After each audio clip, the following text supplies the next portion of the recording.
Another thing that's changed since we last spoke collectively, and I looked it up. At the time, Nvidia's market cap was about 500 billion.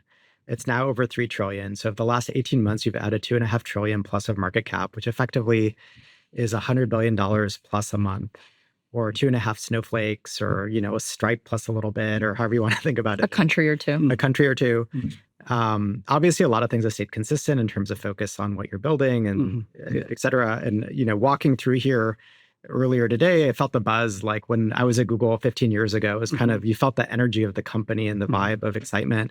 What has changed during that period, if anything? Or what is different in terms of either how NVIDIA functions or how you think about the world or the size of bets you can take or...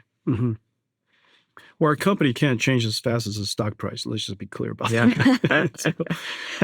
So in a lot of ways, we haven't changed that much. I think the thing to do is to take a step back and ask ourselves, what are we doing? I think that's really the big observation, realization, awakening for companies and countries is what's actually happening. I think when we were talking about earlier, from our industry perspective, we reinvented computing. Now, it hasn't been reinvented for 60 years. That's how big of a deal it is.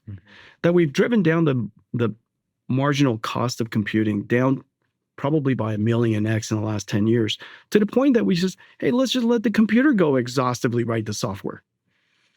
That's the big realization. And that in a lot of ways, we were kind of saying the same thing about chip design. We would love for the computer to go discover something about our chips that we otherwise couldn't have done ourselves, explore our chips and optimize it in a way that we couldn't do ourselves.